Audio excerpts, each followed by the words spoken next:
बिस्मिल्लाहिर्रहमानिर्रहीम, अस्सलाम वालेकुम। मैं हूं करामत मुगल और मेरे साथ हैं ईसा नकवी। नकवी साहब, जुमे के रोज़ सुप्रीम कोर्ट से मखसूस नशिस्तों का फ़ैसला आने के बाद आज पहला वर्किंग डे है। सुप्रीम कोर्ट के फ़ैसले पर अमल दरामद होगा या फिर आज से नई लड़ाई का आगाज़ होगा? देखिए, मुस्लिम लीग नून के बड़े बड़े लोग जिन लोगों से अपना हाल दिल बयान करते हैं, गुज़श्ता रोज़ उनसे एक मुलाकात का मौका मिला और चंद सवालात मैंने उनके सामने रखे। जी, ऐसे नहीं कि वो क्वेश्चन आंसर या इंटरव्यू हो रहा था, लेकिन during the course of discussion चंद सवालात रखे और उनके जवाब बड़े इंटरेस्टिंग हैं। सही। और हाईलाइट उसकी ये है कि ये सांप है और सांप का सर कुचलना होगा, वरना एक के बाद एक सबको डसता जाएगा। सही। ये सांप कौन है, कुचलना, ये थॉट प्रोसेस है क्या? और तीन बड़े बुनियादी सवालात। हुकूमत आज से क्या करने जा रही है, प्यादों और मोहरों को क्या टास्क दिया गया है। सही।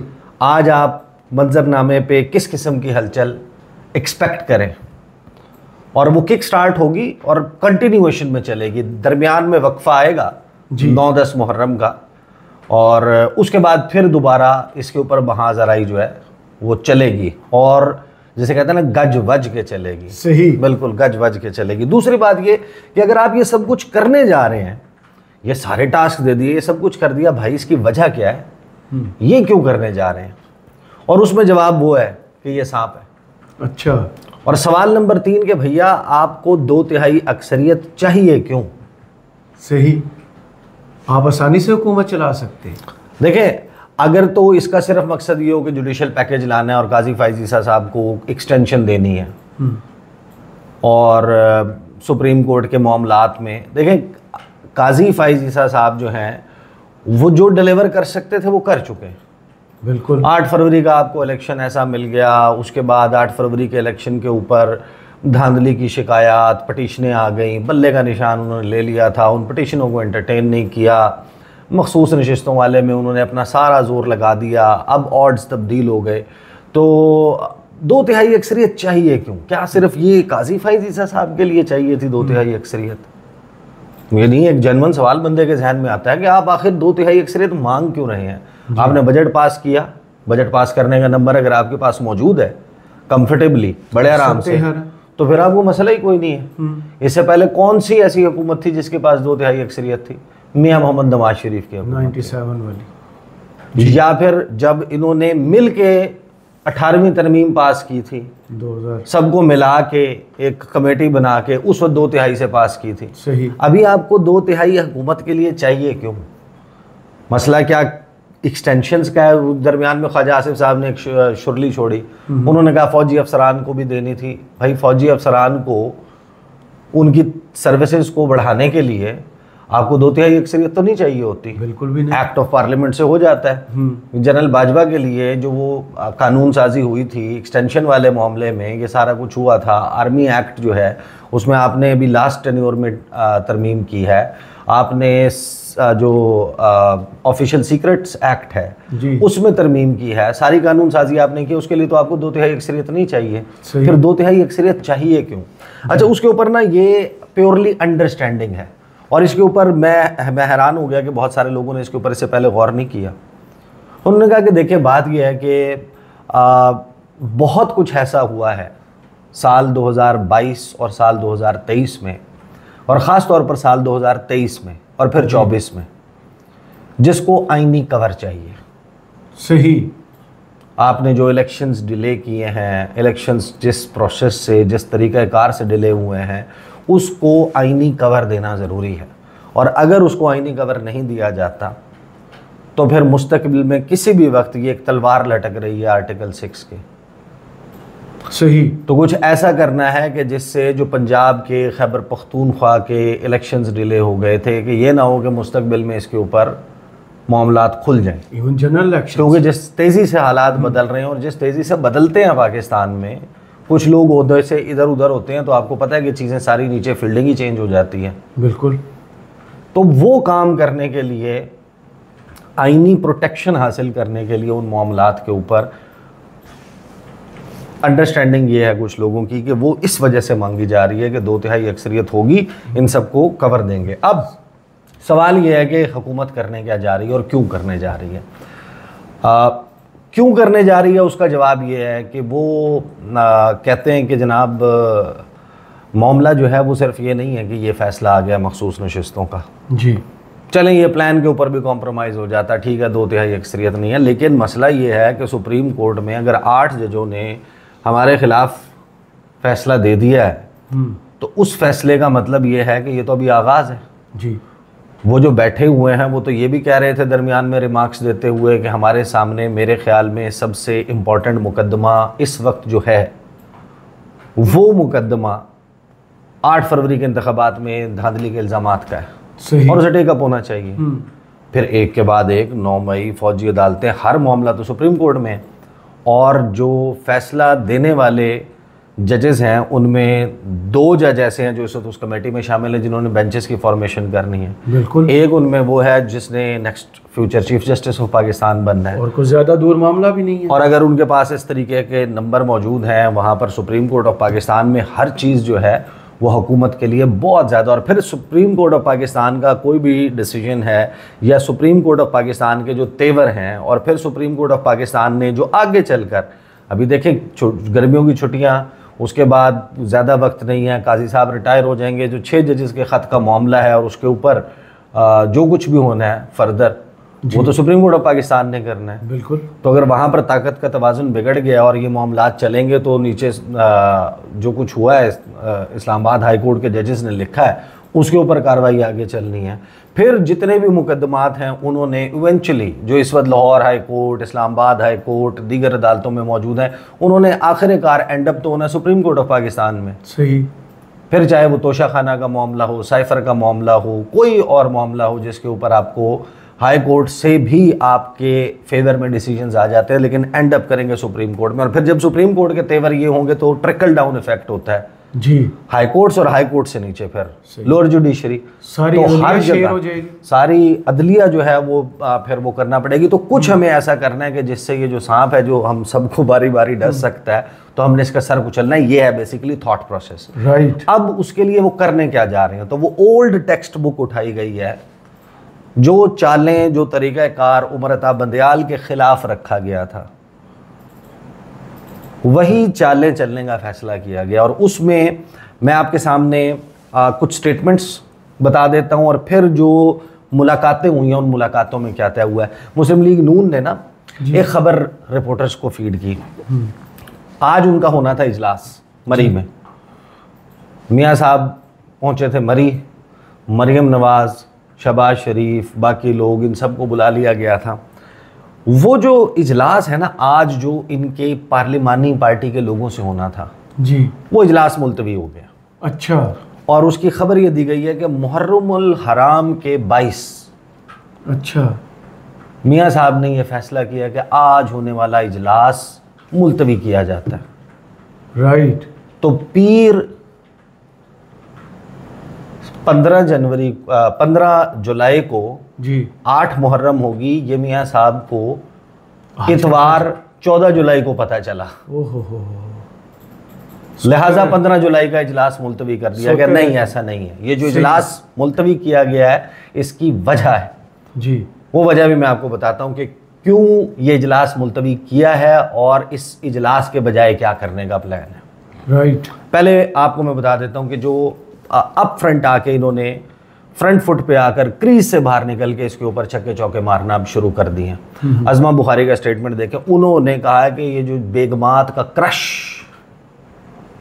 यानी कि बेसिकली मैं आपको एक्सप्लेन कर देता हूँ। अज़मा बुखारी साहिबा कहती हैं वज़ीर इत्तलात पंजाब है, वो कोई यानी कि सिंपल किसी MPA का बयान नहीं है। ऑफिशियली जो वज़ीर इत्तलात है पंजाब, सबसे बड़ा सूबा, मरियम नवाज़ की हुकूमत का चेहरा जी, वो आगे ये कहता है कि वो आगे ये कहती है कि जिस तरह ये जो 8 जजेस हैं जिन्होंने फैसला दिया, चलो उनमें से आयशा मलिक साहिबा की तो बेगम कोई नहीं है ना, आयशा मलिक साहिबा तो खातून है, उनके अलावा जो 7 मेल जजेस हैं उनकी जो वाइफ्स हैं उनका क्रश है इमरान खान, वो मरती हैं इमरान खान पे। बेसिकली अज़मा बुखारी साहिबा ये कह रही हैं। अस्तग़फिरुल्लाह। और क्योंकि वो मरती हैं इमरान खान पर, लिहाजा उन्होंने अपने शोहरों को मजबूर किया है कि ये फ़ैसला दें, और उन्होंने अपनी बेगमात के ख्वाहिशात के सामने सर झुकाते हुए उन्होंने ये फैसला दिया। This is the allegation. सही, बहुत बुरा। अब आप अंदाजा लगाइए कि ये किस पिच से जो है वो मामला स्टार्ट हो रहा है। अगर स्टार्ट यहाँ से हो रहा है तो इसने आगे कहाँ तक जाना है। ये जो अज़मा बुखारी का बयान है, मैं क्विकली ज़रा आपको बता दूं, फिर मैं आपको बताता हूँ ये एग्जैक्टली अब करने क्या लगे। आइन हार गया, बेगमात जीत गई। अज़मा बुखारी का सुप्रीम कोर्ट के फैसले पर रद्द-ए-अमल। उन्होंने कहा कि जनाब आइन तो आज हार गया है, बेगमात जीत गई हैं। सवाल ये है कि एक पार्टी के लिए इतना प्यार क्यों है? लाडले की मोहब्बत हर चीज़ पर गालिब आ जाती है। वो शख्स रिलीफ ना भी मांगे फिर भी उसको दिया जाता है। अज़मा बुखारी ने कहा कि किसी मुतासरा फरीक को नहीं सुना गया, जो केस में फरीक नहीं था उसको रिलीफ दिया गया। लोग कह रहे हैं कि अदालत का फैसला रिएक्शनरी था। भाई आप इस केस की प्रोसीडिंग्स हमने रोज़े अव्वल से अटेंड की हैं। सुप्रीम कोर्ट ऑफ पाकिस्तान के बेंच में बैठे हुए मुअज़्ज़ज़ जज साहिबान इलेक्शन कमीशन ऑफ पाकिस्तान से 8 फरवरी के इलेक्शंस के हवाले से बार बार सवालात कर रहे थे जी, और वो अपने गिवन इंस्ट्रक्शन से बाहर नहीं जा रहे थे और नई इंस्ट्रक्शंस भी शायद नहीं ले रहे थे कि भाई कमीशन के पास जाएंगे, भाई नए सवालात बेंच ने सामने रख दिए हैं। 13 जनवरी के फैसले की तशरीह के हवाले से पाकिस्तान तहरीक इंसाफ को पॉलिटिकल प्रोसेस से और इलेक्टोरल प्रोसेस से आउट करने के हवाले से जिन लोगों ने अपने कागजात में पार्टी वाबस्तगी पीटीआई लिखी थी और उसके सर्टिफिकेट्स भी जमा कराए थे, या सर्टिफिकेट नहीं जमा कराए थे लेकिन पार्टी वाबस्तगी लिखी थी, 2-3 किस्म के ग्रुप सामने आ गए ना। और फिर कुछ थे जिन्होंने नहीं कराई और जो इंडिपेंडेंट थे या किसी और पार्टी की कराई थी, पीटीआई नजरियाती जी, तो वो उनके बारे में सवालात पूछ रहे हैं। भाई इलेक्शन कमीशन ऑफ पाकिस्तान ने उनको शायद ये बताया हुआ था कि भाई सारे मामला ये सारे बिल्कुल ही ठंडे थे कि नहीं वो संभल जाएगा मामला। तो मामला तो ऐसे नहीं संभलता। आपने सेटिस्फाई नहीं किया कोर्ट को जाके। और काजी फाइज ईसा साहब अब बेसिकली जो ये बात कर रही हैं कि फैसला रिएक्शनरी था, बेगमात और जो रिलीफ नहीं मांगे उसको भी दे दिया जाता है, तो फिर काजी फाइज ईसा और जैसे जमाल मंदोखेल को भी मोहतरमा ने नोट तो पढ़ा ही नहीं। फिर इसका मतलब है कि जो उन्होंने अपना इख्तलाफी नोट लिखा है जी, जहाँ से फैसला जो जारी किया गया वो आगाज़ जहाँ से होता है, जो वेबसाइट पर लगाया गया है, उसकी कॉपी मंगवा लें, उसके पैराग्राफ ख़ास तौर पे 5 नंबर ज़रूर पढ़ लें और बकिया भी पढ़ लें कि उन्होंने क्या फ़ैसला दिया है। उन्होंने भी कहा है कि हमारी 13 जनवरी के फैसले की मिस इंटरप्रिटेशन की गई। तो जाहिर है कि क्या सुप्रीम कोर्ट और पाकिस्तान की सबसे बड़ी अदालत का काम इंसाफ करना नहीं हो। और भाई 11 जजेस ने जी 11 जजेस ने पाकिस्तान तहरीक इंसाफ को पार्लिमानी पार्टी तस्लीम किया है। बिल्कुल एक लेजिटिमेट पॉलिटिकल पार्टी तस्लीम किया है।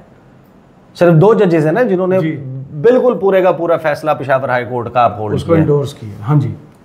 अब आगे ये क्या कहती हैं? कल पीटीआई को फ़ायदा पहुंचाया गया, जो उन्होंने मांगा नहीं वो उनको दे दिया गया। कल सुपर नज़रिया ज़रूरत मुतारिफ कराया गया। लाडले की मोहब्बत में पाकिस्तान को नुकसान पहुंचाया जाता है। उन्होंने कहा कि कल तो कमाल हो गया, प्यार मोहब्बत की अखीर हो गई, ऐसी मोहब्बत तो सोनी महिवाल की भी नहीं थी। ये है अज़मा बुखारी साहिबा। फिर आ जाएँ जनाब, इन्हीं का एक और बयान है कि सुन्नी तहरीक का था, रिलीफ तहरीक फ़साद को दे दिया गया। उसके बाद आए जनाब ख्वाजा आसिफ साहब, वज़ीर दिफ़ा हैं और आपको पता है कि नून लीग के और ऑब्वियसली वज़ीर दिफ़ा होने के नाते पाकिस्तान की जो मिलिट्री इस्टेब्लिशमेंट है उसके भी बहुत करीब हैं, लेज़ॉन है। वो ये कहते हैं कि उन्होंने जो अपना रद्द-ए-अमल दिया, उन्होंने कहा कि फ़ैसला उस शख्स की दहलीज तक पहुँचाया गया जो साइल ही नहीं था, होम डिलीवरी की गई। इन्होंने भी मेरा ख्याल है केस की प्रोसीडिंग्स नहीं देखी, लाइव चल रही थी, हालांकि उसके क्लिप्स भी शेयर हो रहे थे। सियालकोट में वो कर रहे थे मीडिया से गुफ्तगू। उन्होंने कहा कि आला तरीन अदलिया के बारे में गैर ज़रूरी बयानात से गुरेज करता हूँ, लेकिन आइन की सरबुलंदी के लिए किरदार अदा करते रहेंगे। सारा नज़ला सियासतदानों पे गिरता रहा, हम वो सहते रहे, लोग फांसी लग गए और इंसाफ नहीं मिला। 2-2, 3-3 नस्लों से लोग इंसाफ के मुंतज़र हैं। अब ये भी नहीं फैसला कर पा रहे, इन्होंने प्रेस कॉन्फ्रेंस केस के ख़िलाफ़ करनी है। और ये जो इन्होंने घेर घार के ये सब कुछ किया। अच्छा, मैं ये बयान कंप्लीट कर लूँ फिर मैं आपको बताता हूँ कि उनकी मशावरत और मियाँ साहब की। देखें, मियाँ साहब को तो ये पता है ना कि अगर ये अदालतें इस तरीके से काम करना शुरू हो जाएंगी तो इवेंचुअली फिर फॉर्म 45 भी खुलेंगे। सही। तो मैं आपको एक बात बता सकता हूँ कि ये जो इतनी बुलंदों बाग दावे हैं ना, अगर किसी भी शख्स में हल्की सी भी, देखें एक होता है इखलाकी जवाज़ जी, असल चीज़ इखलाकी जवाज़ होता है। आपके पास अगर आईनी, कानूनी और इखलाकी जवाज़ नहीं है ना, तो आप अपनी शक्ल दिखाने का, मुंह दिखाने के काबिल नहीं होते। जितने सवाल, अगरचे ये मामला कोड ऑफ लॉ में नहीं, बट अगर कोड ऑफ लॉ में नहीं भी आता, अगर आपकी लेजिटिमेसी पे आपकी यास्मीन राशिद के खिलाफ जीत के ऊपर इतने ज़्यादा सवालात उठा दिए जाएं, आपको तो अपने फॉर्म 45 उठा के मुंह पे मारने चाहिए। तो इसलिए तो मियां साहब किसी को ये क्या बकवास कर। तो मियां साहब को तो पता है कि अदालतों में ये सब कुछ हो रहा है, तो फॉर्म 45 अगर ये इसी तरीके से चलता रहा तो इवेंचुअली हम तो धड़ाम से गिरेंगे। परफॉर्म हम नहीं कर रहे, ना हम कर सकते हैं मौजूदा सूरत हाल में, क्योंकि लंदन बैठ के ये जो तेरह जो जमाती इत्तेहाद था, इन्होंने जो मुआशी मुहंदिसीन ने बैठ के जो जिस किस्म का काम किया है, और उस पॉलिटिकल टर्मोइल के नतीजे में इस वक्त जहाँ हमारी मईशत खड़ी हुई है, कर ये कुछ नहीं सकते जी, अवाम इनके कंट्रोल में नहीं। तो ये तो बिल्कुल इनको समझ ही नहीं आ रही ना कि क्या करना है। बुला लिया मशावरती इजलास, मशावरती इजलास में क्या होना था, ये उसकी एक खबर मैं आपको पहले बता देता हूँ, फिर मैं बताता हूँ फैसले क्या होंगे, क्योंकि फैसले खबरों में नहीं लिखे होते लेकिन हल्की फुल्की तफसील होती है। नवाज शरीफ से शहबाज और मरियम की मुलाकात, सुप्रीम कोर्ट के फैसले सियासी सूरत हाल पर मशावरत। मुलाकात की है, सुप्रीम कोर्ट के फैसले और सियासी सूरत हाल पर मशावरत की। ज़राए ने बताया कि नवाज शरीफ ने दीगर पार्टी रहनुमाओं से भी फ़र्दन मशावरत की। उन्होंने पार्टी रहनुमाओं से मुख्तलिफ ऑप्शंस पर मशावरत की। ज़राए का कहना है कि नवाज शरीफ की हिदायत से मुतल्लिक पार्टी रहनुमाओं को जल्द आगाह कर दिया जाएगा। ज़राए के मुताबिक मुस्लिम लीग नून का अगला मशावरती इजलास जल्द लाहौर में होगा। नून लीग का कल मरी में होने वाला, यानी कि आज मरी में होने वाला अहम इजलास मुलतवी कर दिया गया है। ये है जनाब। दूसरी तरफ सुप्रीम कोर्ट के फैसले के बाद आपको पता है कि तहरीक इंसाफ के लोग, वो जंग वाले जो हैं, सियाल शरीफ वाले, वो उनको जो है हाँ सुल्तान बाहू वाले, उनको जो है वो ही इज़ मिसिंग। अब उसमें ज़ाहिर है कि कंक्लूसिव तो आप बात नहीं कर सकते जी, और कि किन क्या फैक्ट्स हैं, खुद गए हैं, कोई ले गया है, क्या हुआ है, लेकिन अभी तक 41 में से 25 हल्फनामे आ चुके हैं, ये कहते हैं बैरिस्टर गौहर। अब जो उमर अताब बंदियाल के वक्त में किया गया था, वो तरीक़ाकार क्या था कि पूरी की पूरी रियासती मशीनरी को, हुकूमती मशीनरी को उमर अताब बंदियाल और उनके साथ जो जजेस थे उनके मुकाबले उनके खिलाफ खड़ा कर दिया जाए। पार्लियामेंट से बिलावल भुट्टो सरदारी, बाद में ये बातें करेंगे बिलावल भुट्टो सरदारी कि हम तो आइन, कानून, अदलिया का हमेशा एहतराम नहीं। बिलावल भुट्टो सरदारी ने कहा था कि ये जो 3 जजेस फैसला दे रहे हैं ना कि आइन के मुताबिक इलेक्शन करवा लो 90 दिन में, हैं, हम इनको तलब करेंगे और तलब करके कमेटी में ही इनको, यानी कि इस्तेहकाक कमेटी में बुलाया जाएगा। पूछें ये हमें बुला सकते हैं तो हम इन्हें क्यों नहीं बुला सकते? भाई आप आइन की खिलाफ वर्जी करेंगे तो आपको बुलाएंगे नहीं तो क्या करेंगे? मिठाई के डब्बे भिजवाएंगे। ये बिलावल भुट्टो जरदारी कर रहे थे। मौलाना फजलुर रहमान के क़यादत में एक मार्च किया था सुप्रीम कोर्ट के सामने, वहाँ पर तकारीर की गई थी। और उसके बाद आपको याद होगा कि पार्लियामेंट से करारदाद मंजूर की गई थी, पार्लियामेंट से बयानात, ताबड़तोड़ हमले, और जजेस में से विद इन सुप्रीम कोर्ट उस वक्त एक तो जाहिर है कि बंदियाल साहब का ग्रुप था, दूसरा ग्रुप ऑब्वियसली फिर यानी आप कहें ना भाईजीसा साहब का था, तो वो खतूत लिखने का सिलसिला अंदर से उनके हवाले से, काजी साहब का खुद पार्लियामेंट में जाना, खड़े होना, वो सारी चीज़ें करना, वो सारी चीज़ें चल रही थी। और वो जब ये सब कुछ किया गया था तो उमर अताब बंदियाल साहब के ऊपर प्रेशर इतना बना दिया गया था और ये कह दिया गया था आप दे दें फैसला, अमल दरामद नहीं होगा। सुप्रीम कोर्ट के फैसले पर अमल दरामद भी नहीं हुआ और उस पोजीशन में आगे तो ज़ाहिर उनकी कमज़ोरी भी थी फॉर वट एवर रीजन। अब हर बंदा किस सूरत हाल से गुजरा है या गुजर रहा है, लेकिन सिमिलर सिचुएशन क्रिएट करने के लिए ये जो इजलास मुलतवी हुआ है, इसलिए कि अगर ये सारे पार्लियामेंटेरियंस बैठे होंगे मरी में, मियाँ साहब के साथ इजलास में बैठे हुए होंगे, तो इस्लामाबाद में कौन होगा? कोई नहीं होगा।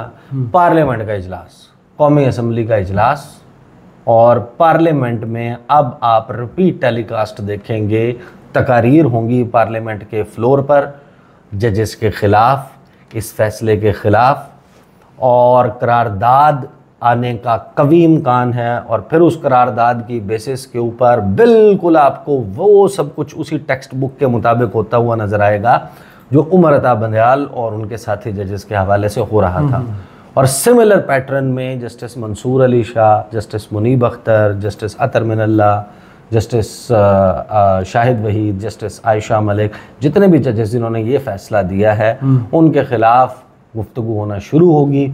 और मामला सिर्फ वहाँ पर नहीं होगा, मामला जो है वो इस्लामाबाद हाई कोर्ट के जजेस पर भी जाएगा। अच्छा। जस्टिस मोहसिन अख्तर कियानी से लेकर जस्टिस समन रफ़त तक, जस्टिस बाबर सत्तार, इन तमाम, एजाज इसाक साहब, तारिक महमूद जहांगीरी साहब, ये तमाम लोग, इनके ख़िलाफ़ ये सब कुछ होगा। तो हुकूमत ने बाकायदा अब ये तय कर लिया है कि प्यादे और मोहरे उतरेंगे और ये उतर के अब उधम मचाएंगे। उधम मचाने में वक्फ़ा आएगा मुहर्रम की 10वीं का, और उसके बाद आपको समझ आएगी कि एग्जैक्टली जब आप ये कर रहे हैं, एहतजाज भी आपने करवा लिए 200, 400, 600, 800, 1000, 2000, चले 4000 के, लेकिन अब इस पे पाकिस्तान की सबसे बड़ी अदालत और काजी फ़ाइज़ ईसा साहब वो क्या करेंगे? ही इज़ द चीफ जी। वो इस सारे मामले पे जब एक फ़ैसला सुप्रीम कोर्ट का आने के बाद जो उनकी सोच से मुताबिकत नहीं रखता, जिससे वो एग्री नहीं करते, लेकिन मेजॉरिटी बेंच में बैठे हुए जजेस एग्री करते हैं, और उन जजेस को, उस फैसले को इस तरीके से टारगेट किया जाता है, तो काजी साहब क्या अपने जजेस के साथ खड़े होंगे इस मामले पर, या फिर चैम्बर वर्क करेंगे, या उनके साथ खड़े होंगे जिनके साथ वो इनकी किताब उठाकर खड़े हुए थे और तकरीर फरमाई थी? सही। बहुत शुक्रिया ईसा नकवी आपके तजिया का। कमेंट्स बॉक्स में ज़रूर बताइएगा वीडियो आपको कैसी लगी। इजाज़त दीजिए, अल्लाह हाफिज़।